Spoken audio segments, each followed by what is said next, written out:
रामायण वर्णन करती है शिवरात्रि के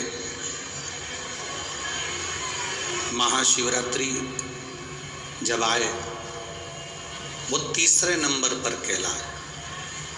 तो यदि हम हिसाब लगाएं तो जनवरी की पहली, फरवरी की दूसरी और मार्च की तीसरी। आप जितने बैठकर कथा सुन रहे हो और जितने आस्था चैनल पर कथा सुन रहे हैं, जितने फेसबुक यूट्यूब पर कथा सुन रहे हैं, आप दिल से, हृदय से आज बाबा की कथा में कहकर जाना और उससे प्रार्थना करना।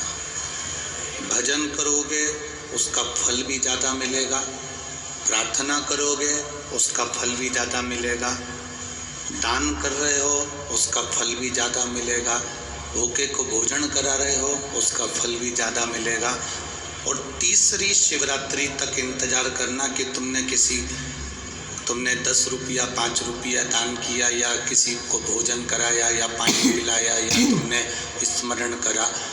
तो जब महा की सुंदर आनंद में शिव महारात्रि आए, उस रात्रि का इंतजार करना कि बाबा ने तुमको करोड़ों में गिनती कर दिया कि नहीं दिया।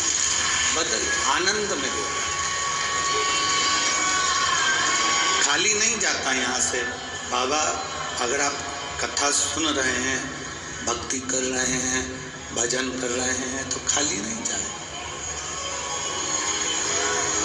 आपका स्मरण खाली नहीं जा सकता। बस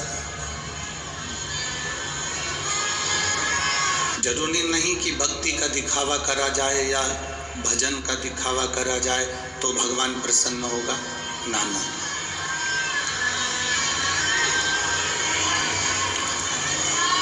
भजन का, भक्ति का, दान का, पुण्य का, स्मरण का दिखावा नहीं होना चाहिए।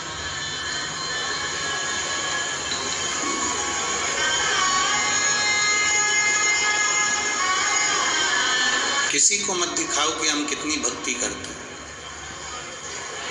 जैसे लक्ष्मी को तिजोरी में छुपा कर रखा जाता है,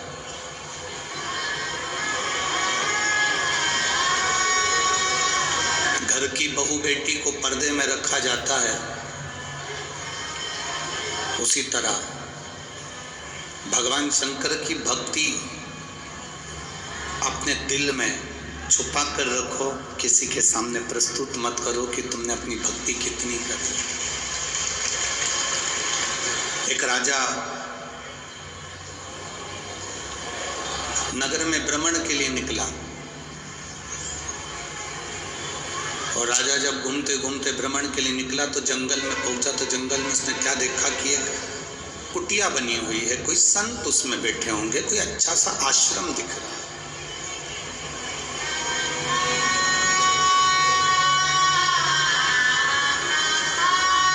कोई श्रेष्ठ आश्रम उसको दिखा। राजा उस आश्रम में गया। आश्रम में एक महात्मा जी बैठे हुए थे। राजा ने उनको प्रणाम करा, आशीर्वाद लिया, उनसे मिलना हुआ। जब तक किसी से मिलते नहीं हो ना तो हमारे दिल में गलतफहमियां आती रहती है। जब आप किसी से मिल लेते हो तो समझ में आता है कि व्यक्ति, बंदा कितना जोरदार है, व्यक्ति कितना अच्छा। जब तक हम मिलते नहीं है ना तब तक हमारे मन में भ्रम रहता है कि ये बेकार है, ये अच्छा है, ये बेकार है, ये अच्छा है। उसकी बुराइयां हम निकालते रहते हैं। जब व्यक्ति से मिलन हो जाता है, उससे हम मिल लेते हैं, तब अनुभव होता है कि व्यक्ति कितना अच्छा, बंदा कितना अच्छा।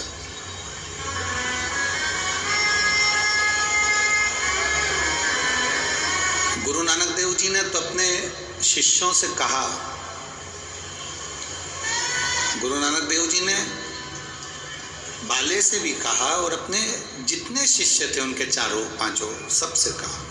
अपने दोनों पुत्रों से भी गुरु नानक देव जी ने कहा कि व्यक्ति से जब तक मिलो ना तब तक उसकी निंदा करो ना।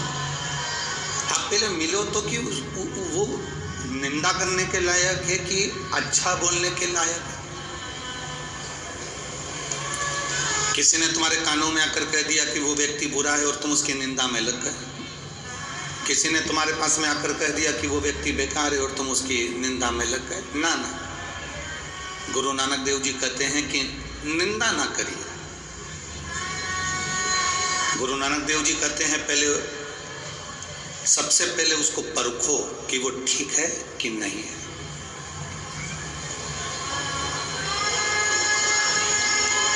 हम किसी को भी अपशब्द कह दें, हम किसी को भी वाणी कुछ भी कह दें, हम किसी को भी आड़ा टेढ़ा कह दें, ये श्रेष्ठता नहीं है।